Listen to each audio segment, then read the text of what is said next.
Pada part sebelumnya, kita dibawa flashback ke masa lalu Xiaoling yang mempertontonkan sejumlah aksinya bersama Li Tianao dan mengungkapkan sebuah fakta, di mana pedang milik Xiaoling adalah pedang pelahap jiwa atau juga disebut dengan pedang iblis.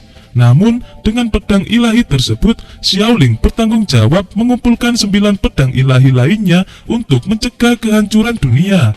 Dan part ini pun dimulai. Di awal cerita ini, terlihat Shi Chen bersama dengan Xiao Shu tengah kelelahan mencari penginapan karena uangnya yang tidak cukup. Hingga akhirnya mereka bertemu dengan seorang wanita dengan khas kulit pucatnya yang bernama Liu.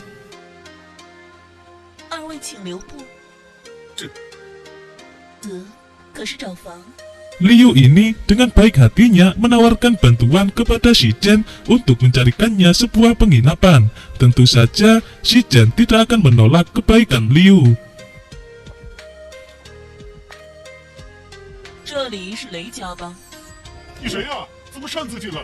Liu ternyata pergi ke kediaman keluarga Lei. Keluarga Lei adalah pemegang kekuasaan yang mengatur pembelian dan penyewaan properti di kota Fuchun. Di sini, Liu membuat keluarga Lei tersinggung karena mengatakan bahwa wewenang keluarga Lei akan diambil oleh Liu. Keluarga Lei sontak mengancam Liu untuk memberinya pelajaran.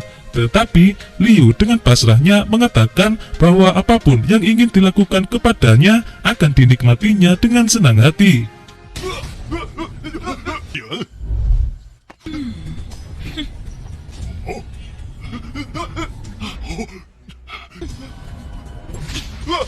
Para penjaga pun hilang sekejap mata oleh sihir milik Liu. Dia kemudian memberikan sebuah pil yang mana pil tersebut bisa membuat peminumnya akan selalu patuh kepadanya.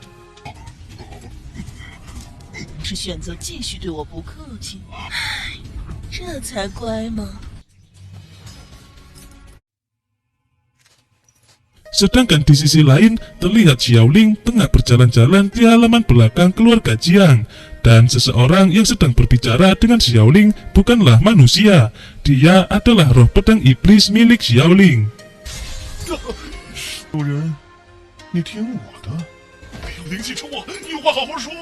Ketika mereka sedang bercanda-canda, mereka menemukan sebuah formasi roh di mana di dalamnya terdapat seekor binatang roh tingkat tinggi. Roh pedang iblis kemudian menyarankan Xiaoling agar segera menyerap energi roh dari formasi tersebut. Dengan pengumpulan energi roh yang besar, maka mereka berdua akan bisa menemukan pedang ilahi secepatnya.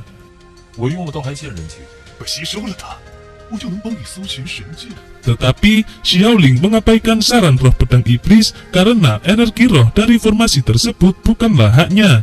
Xiaoling lebih memilih mengumpulkan energi roh dengan berburu binatang roh daripada mencuri energi roh dari formasi tersebut.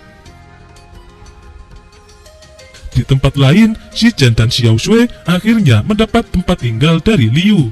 Meskipun tempat tersebut terlihat kotor dan berserakan, setidaknya mereka masih bisa tinggal di tempat tersebut. Tetapi, Liu ternyata memiliki tujuan lain bahwa dia sebenarnya ingin merayu Shi Chen untuk tidur bersama. Jika Shi Chen mau menerima tawaran tersebut, maka Shi Chen dan istrinya nanti akan dipindahkan ke tempat yang lebih baik. Tentu saja, Shi Chen lebih memilih tetap tinggal di tempat tersebut dan menolak ajakan Liu.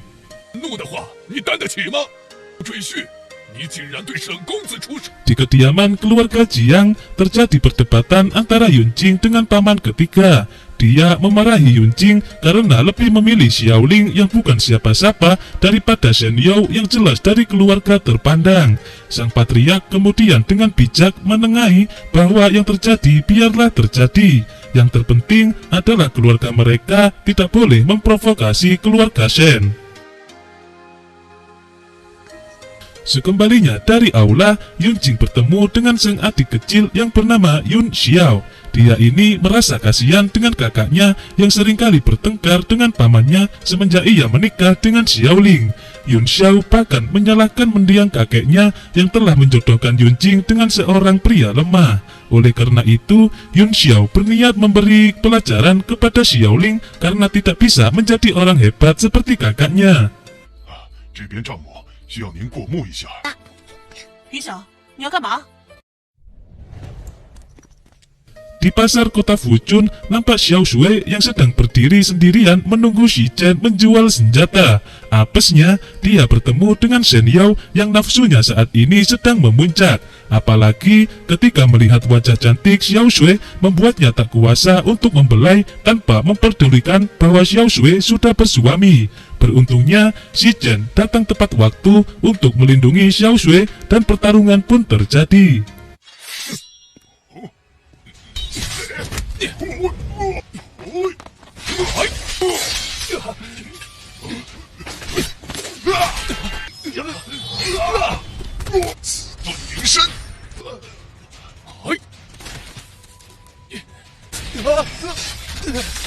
我沈家家大业大，以多欺少，胜之不武。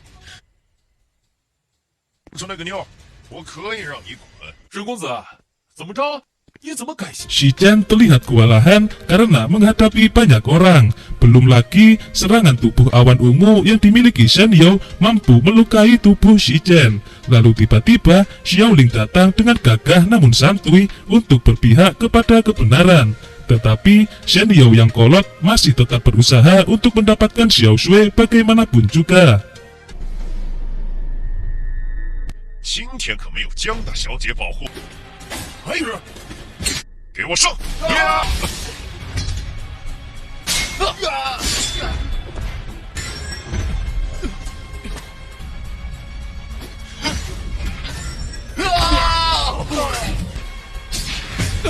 杀！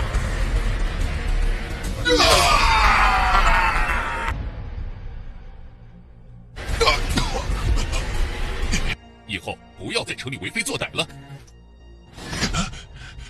Berkat Xiaoling yang menghubungkan meridian Shi Chen membuat semua serangan dari Shen Yao tidak mempan kepada Shi Chen. Untuk kedua kalinya, Shi Chen dan istrinya berterima kasih atas kebaikan Xiaoling. 但是是我的一片心意，请恩公收下。这是昨日五迷盗回武器，所 Roh pedang iblis kemudian berkata kepada Xiaoling bahwa keselamatan Shi Chen dan istrinya akan terancam karena ulah Shen Yao. Sedangkan Xiaoling juga tidak akan bisa terus-terusan melindungi mereka.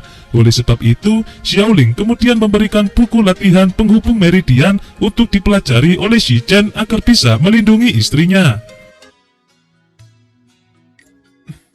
我也不白拿。你这就送他秘籍了？是，恩公，谢臣必将刻苦训练。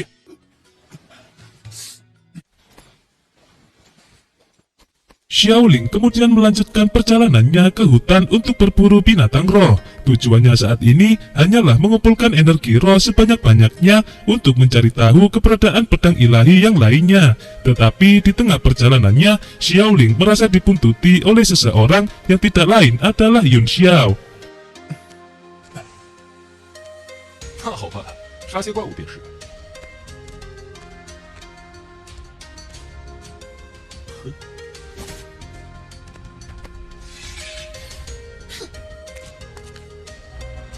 Pengintaian Yun Xiao malah membuahkan sial kepada dirinya sendiri karena malah bertemu dengan harimau roh. Sontak dia pun lari secepat mungkin dari kejaran harimau roh tersebut. 小赘婿受到教训了吧？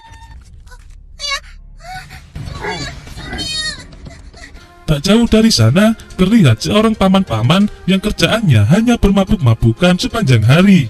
Bahkan saking telernya, paman tersebut sampai terjatuh dari pohon dan tidak sengaja membuat Yun Xiao terjatuh hingga kakinya terkilir.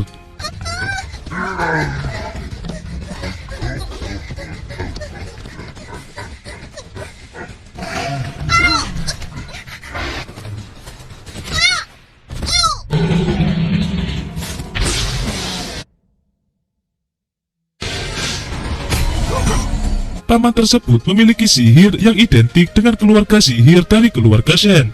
Namun setelah menumbangkan satu harimau roh, sekarang malah muncul beberapa harimau roh lagi untuk menyerang mereka. Akhirnya, Xiaoling pun datang dan menunjukkan aksinya. 本不在话下。小丫头，你快跑！你，看，救命声了，跑不了了。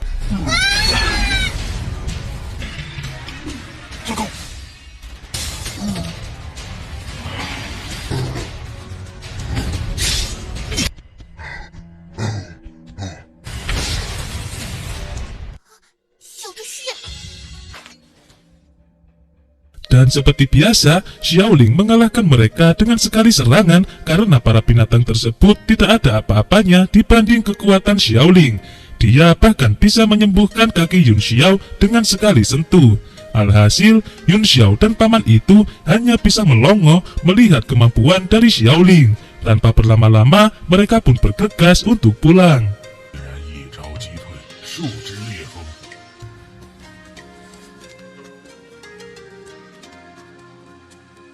简直深不可测呀！ Selama perjalanannya, Yun Xiao yang awalnya membenci Xiaoling kini mulai merasa suka karena Xiaoling ternyata adalah orang hebat.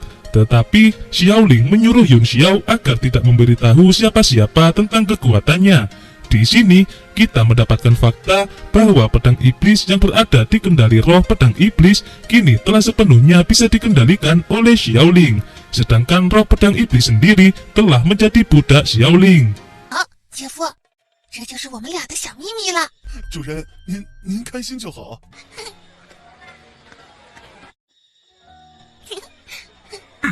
连个赘婿都搞不定。